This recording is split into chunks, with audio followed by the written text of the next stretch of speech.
ये कहानी एक चुड़ैल की है।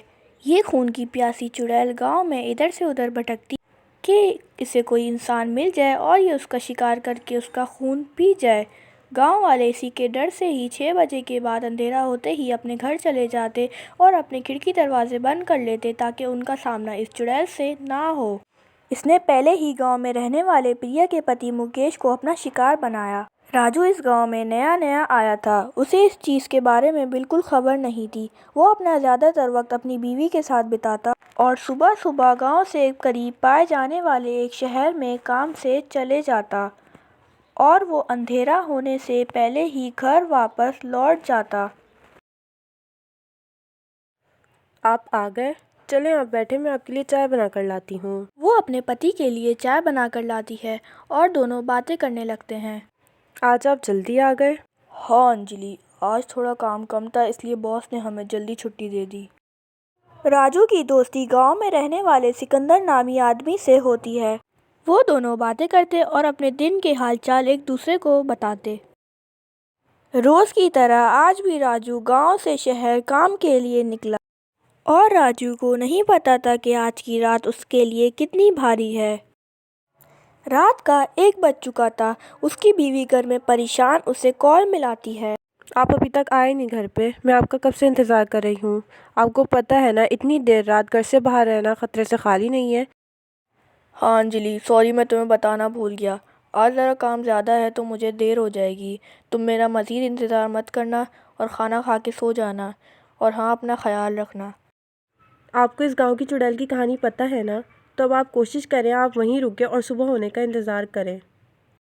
लेकिन राजू अपनी बीवी की बात को नज़रअंदाज कर कर और चुड़ैल की कहानी को झूठा समझकर रात को ही अपना काम ख़त्म करके गांव के लिए निकल जाता है। लेकिन उसके साथ वही होता है जिसका उसकी बीवी को डर था। उसका सामना उसी चुड़ैल से हो जाता है। अरे मैंने तुम्हारा क्या बिगाड़ा है, मुझे जाने दो। ऐसे कैसे जाने दूं? अब तुझे कोई नहीं बचाएगा बेटा। हा हा हा। बचाओ बचाओ। फिर चुड़ैल राजू को मार देती है। बचाओ बचाओ। गांव वाले राजू की आवाज़ सुनकर उसके पास भागे भागे गए। लेकिन अब राजू के पास जाने का कोई फायदा नहीं था। वो अब चुड़ैल का शिकार बन चुका था। अरे इस बेचारे की बीवी इंतजार कर रही होगी। लेकिन जब उसे पता चलता है कि उसका पति मारा जा चुका है तो वो भावुक होकर रोने लगी। ऐसा नहीं हो सकता। वो ये खबर सुनकर अपने पति के पास भागी भागी गई। लेकिन अब कोई फायदा नहीं था। वो अपने पति की लाश पर जाके रोने लगी। ये क्या हो गया? आपको मेरी बात मान लेनी चाहिए थी। अंजलि अपने पति की मौत के बाद अपनी माँ के घर रहने लगी और उसने ठान लिया था कि वो अपने पति देव का बदला उस चुड़ैल से ज़रूर लेगी। वो अगले दिन सुबह होते ही तांत्रिक से मिलने चले जाती है। वो तांत्रिक के पास आकर बैठती है और अपनी समस्या उसको बताती है। हाँ बेटी, बताओ मैं तुम्हारी क्या मदद कर सकता हूँ। वो अपने पति और चुड़ैल का मसला उसे बताती है। बेटी, मैं तुम्हारा मसला समझ चुका हूँ। तुम्हें बस इतना करना है, आज रात ठीक 12 बजे तुम्हें उस चुड़ैल की जगह पर जाना है और ये मंत्र फूंक देना है। लेकिन बेटी ध्यान से, इसमें तुम्हारी जान भी जा सकती है। वो तांत्रिक से मशवरा लेके अपने घर के लिए निकल जाती है। फिर वो घर जाकर अपनी माँ को पूरी कहानी बताती है। माँ, मैं भी बाबा जी के पास से आई हूँ। उन्होंने मुझे ये मंत्र दिया है और कहा है कि आज रात ठीक 12 बजे मैं चुड़ैल की जगह पर जाऊँ और ये मंत्र उस पर फूंक दूँ। इससे ये होगा कि वो हमेशा के लिए गांव छोड़कर चली जाएगी।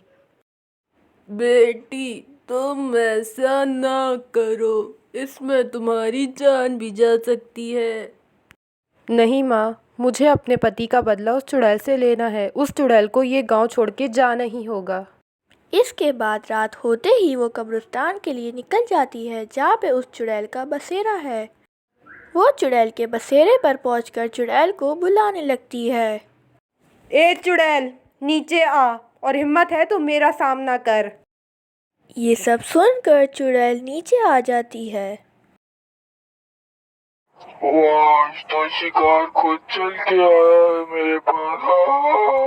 ये सब सुनने के बाद अंजलि मंत्र पढ़ने लगती है जो उसे तांत्रिक ने दिया था।